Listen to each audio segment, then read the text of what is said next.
اعوذ باللہ من الشیطان الرجیم بسم اللہ الرحمن الرحیم حسبنا اللہ و نعم الوکیل لا الہ انت سبحانک انی کنت من الظالمین۔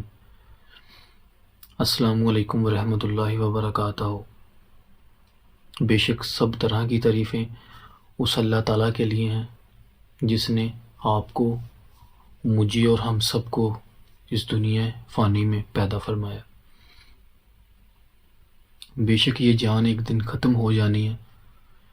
کچھ ٹائم کے لیے اللہ تعالیٰ نے اپنے نائب بنا کے ہمیں اس دنیا میں بھیجا ہے۔ جب وہ ٹائم ختم ہو جائے گا تب بلاوا آ جائے گا اور ہم بھی اس دنیا جہاں فانی سے کوچ کر جائیں گے۔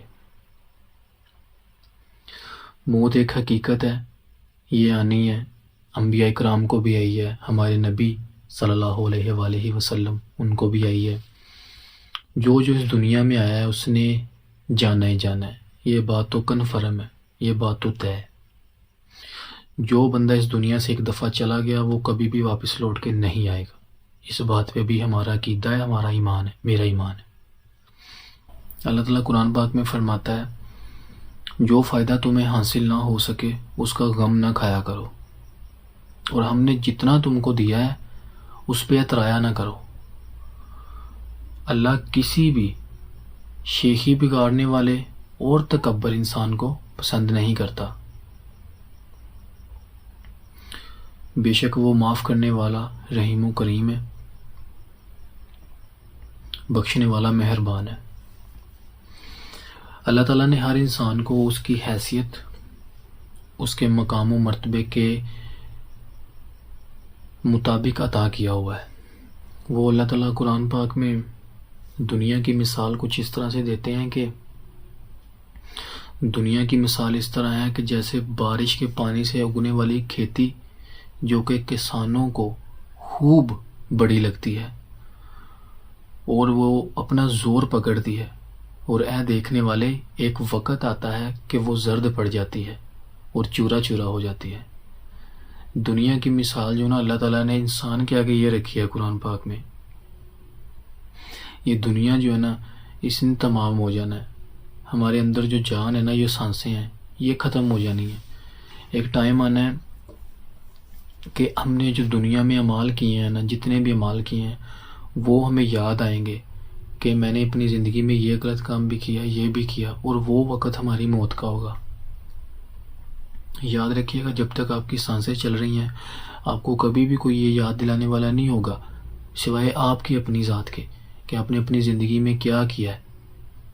اگر آپ نے غلطیاں کی ہیں تو اس کے جواب دہ بھی آپ ہیں، کسی دوسرے بندے نے آپ کا ساتھ نہیں دینا۔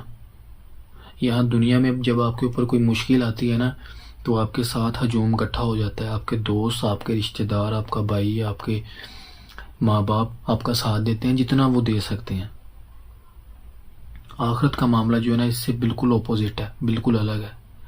وہاں پہ ہر بندے کو صرف یہ ہونا ہے کہ یا اللہ میری جان، یا اللہ میری جان۔ وہ دن ایک ایسا دن ہے کہ جہاں پر کسی بھائی نے کام نہیں آنا، آپ کے دوستوں نے آپ کے کام نہیں آنا۔ ہر بندے کے اعمال اس سے پوچھے جائیں گے، اس نے زندگی میں کیا کیا ہے، اللہ نے اس کو اتنی اچھی زندگی دی، اس نے کیسے گزاری ہے، اللہ نے اس کو اولاد دی، اس نے اولاد کا استعمال کہاں پہ کیا، مال دیا، مال کا استعمال کہاں پہ کیا۔ تو اس دن کسی بندے نے کسی کا ساتھ نہیں دینا سوائے آپ کی اپنی ذات کے۔ اس دن اگر کوئی چیز کام آئے گی تو وہ آپ کے اچھے اعمال ہیں۔ اچھے اعمال کیا ہیں؟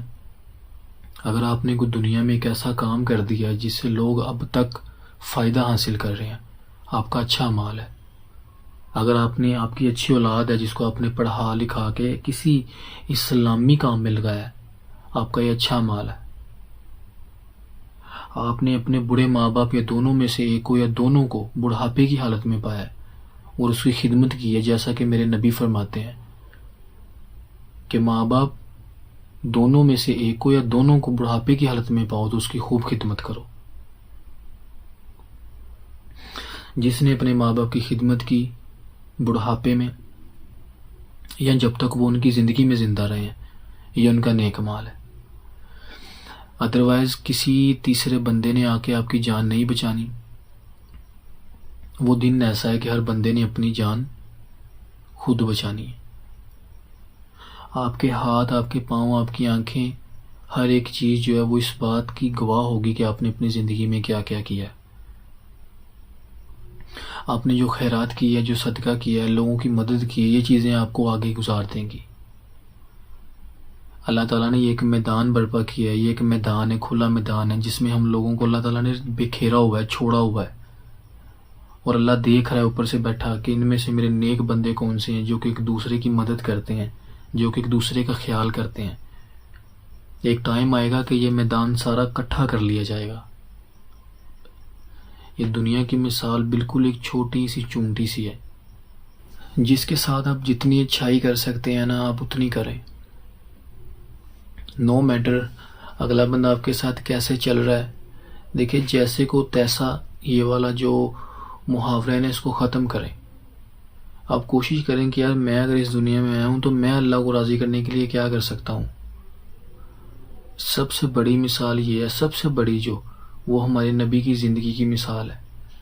آپ کو اگر کچھ کرنے کو نہیں مل رہا، آپ کو نہیں سمجھ آ رہی کہ میں نیکی کس طرح کروں، میں کیسے اپنے اللہ کو راضی کروں، آپ سیدھا ان کی زندگی کو پکڑ لیں۔ ان کی زندگی کو کیسے پکڑنا ہے؟ انہوں نے اپنی زندگی میں جو کیا ہے ان لوگوں کو دیکھیں۔ ان لوگوں کو کیسے دیکھیں گے؟ ہماری جو اسلام کی کتابیں ہیں ان کتابوں کو پڑھیں، قرآن پاک کو پڑھیں۔ سب سے پہلا جو ہماری درسگاہ ہے وہ قرآن پاک ہے۔ اسلام کی جو شروعات اس کتاب سے ہوتی ہے، ایک مسلمان کی جو حقی اور سچی کتاب ہے نا، حقیقی کتاب، وہ صرف اللہ تعالیٰ کی قرآن پاک کی کتاب ہے، جس پہ عمل کر کے اپنی زندگی کو بہتر کر سکتا ہے۔ قرآن پاک سے مدد لیں، ہمارے نبی کی سنت سے مدد لیں۔ دیکھیں ہمارے نبی فرماتے ہیں کہ میں تم میں دو چیزیں چھوڑ کے جا رہا ہوں، ایک اللہ کی کتاب اور دوسرا اپنی زندگی، اپنی سنت مبارک، اپنی اسوہ حسنہ۔ اگر تم ان دو چیزوں کو مضبوطی سے تھامے رہو گے تو تم کبھی گمراہ نہیں ہوگے۔